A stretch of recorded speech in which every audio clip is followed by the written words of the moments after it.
মতোই ওইটাও বেড়ে গেছে। যাই হোক, সন্তানের আকিকা দিলে কি হয় জানেন? সন্তানের এক নম্বর হলো যে তার জীবনের নিরাপত্তা হয়। জীবন নিরাপত্তা মানে রোগ বালাই অসুখ বিসুখ থেকে আল্লাহ তাআলা তুলনামূলক ভাবে হেফাজতে রাখেন। আরো অনেকগুলো উপকারিতা থাকে। হ্যাঁ, আসসালামু আলাইকুম ইসলাম দরদি ভাই ও বোনেরা, যারা দেশ এবং দেশের বাইরে থেকে আমার এই গোস্ট এসআর চ্যানেল দেখছেন তাদেরকে জানাই আমার আন্তরিক প্রীতি, ভালোবাসা, শুভেচ্ছা। তো আজকে যে বক্তব্য নিয়ে আলোচনা করব সে বক্তব্য হচ্ছে কিনা যে আকিকার ব্যাপারে। আকিকা 7 দিনে দিতে হবে বা 7 দিনে না দিলে কি হবে সে বিষয়ে আমরা কিন্তু শাইখ আহমদুল্লাহ হুজুরের মুখ থেকে আমরা কিছু শুনবো। তো চলুন আর বেশি দেরি করব না, আমরা সরাসরি শাইখ আহমদুল্লাহ হুজুরের মুখ থেকে শুনে নেব যে 7 দিনে আকিকা দিলে কি হবে বা 7 দিন পরে আকিকা দেওয়া যাবে কি যাবে না, সে বিষয়ে বিস্তারিত আলোচনা আমরা শাইখ আহমদুল্লাহ হুজুরের মুখ থেকে শুনে নেব। তো চলুন আর বেশি দেরি করব না, সরাসরি হুজুরের মুখ থেকে আমরা আকিকার সঠিক পদ্ধতিটা জেনে নিই। তার মানে সন্তান যেই বারে জন্মগ্রহণ করবে তার আগের বারে সপ্তম দিন হয়। শনিবারে হলে শুক্রবার হবে, শুক্রবার হলে বৃহস্পতিবার হবে, বৃহস্পতিবারে জন্ম হলে বুধবার হবে সপ্তম দিন। অতএব আকিকা কোন দিন দিবে বুঝতে পারছেন তো? যেই বারে জন্মগ্রহণ করবে তার আগের বারটাতে।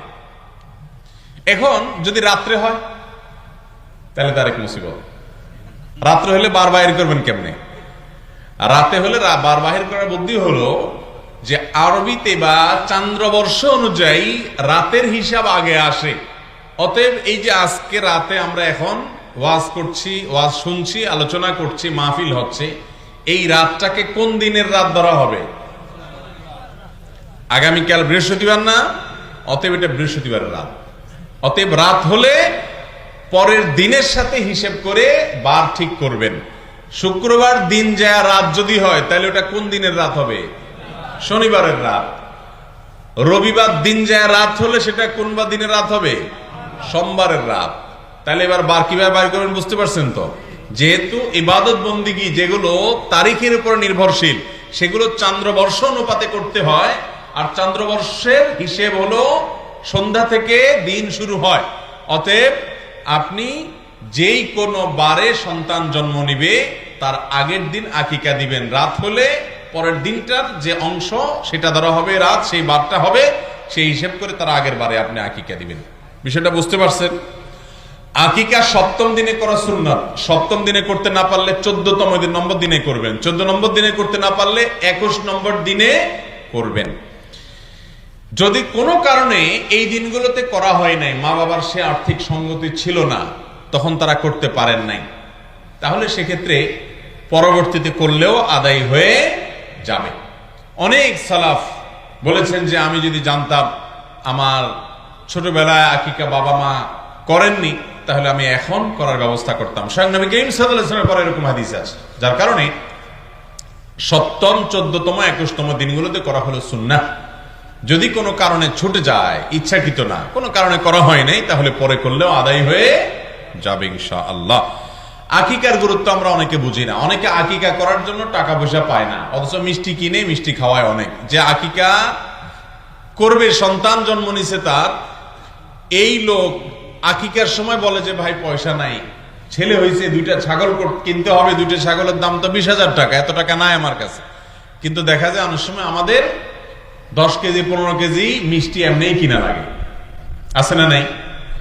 এই ভাই মিষ্টি তো মানে হলো আটার দলা, চিনি আর আটার দলা, এই তো। চিনি এবং আটার দলা মানুষকে খাওয়ায় আপনি 10,000 টাকা নষ্ট করলেন, আর সাথে কয়টা টাকা দিলে তো আপনার গোশতই খাওয়াইতে পারেন মানুষ, ঠিক না? ঠিক। তো আমরা দেখা যায় মিষ্টি খাওয়াইতে গিয়ে আর আকিকার সুন্নাত আদায় করতে পারি না। আকিকা অনেক হলো আমাদের মতো ওয়াজিব, অনেক মতো সুন্নাত গুরুত্বপূর্ণ। যাই হোক, এই বিষয়ে আমরা খেয়াল করব। আর আমরা যারা কারো ছেলে মেয়ে হওয়ার পর তার কাছ থেকে আবদার করি, বন্ধু বান্ধব আত্মীয় স্বজন, আমরাও বোকামি করি। গোশত খাইতে চাইবো, যে সন্তান হয়েছে মিয়া আকিকার গোশতের দাওয়াত দিবেন, সেটা না করে আমরা বলি কি মিষ্টি খাওয়াবেন, ঠিক না? ঠিক। আটার দলা খাওয়ার জন্য আবদার করে। আরে ভাই গোশত খাইতে চাইবেন, ভাই আপনার ছেলে হয়েছে মাশাআল্লাহ, তাহলে আকিকার গোশতের দাওয়াত দিয়েন, ওইটার বায়না দিবেন। সেটা না করে আপনি বলেন কিভাবে মিষ্টি খাওয়ায়েন। তো উনিও চিন্তা করে ঠিকই আছে, মিষ্টি 1 কেজির দাম কত? আর যদিও আজকাল মিষ্টির দাম গরুর গোশতের দামের মতো, ছাগলের গোশতের দামের মতোই ওইটাও বেড়ে গেছে। যাই হোক, সন্তানের আকিকা দিলে কি হয় জানেন? সন্তানের এক নম্বর হলো যে তার জীবনের নিরাপত্তা হয়। জীবন নিরাপত্তা মানে রোগ বালাই অসুখ বিসুখ থেকে। হ্যাঁ বন্ধুরা, আজকের ভিডিও কিন্তু এই পর্যন্ত। এরপরে কিন্তু আবার আমরা নতুন কোনো একটা ভিডিও নিয়ে উপস্থিত হবো। তাই বন্ধুরা, আমার এই চ্যানেলটাকে যারা সাবস্ক্রাইব করুন তারা কিন্তু প্লিজ দয়া করে সাবস্ক্রাইব করে নিও।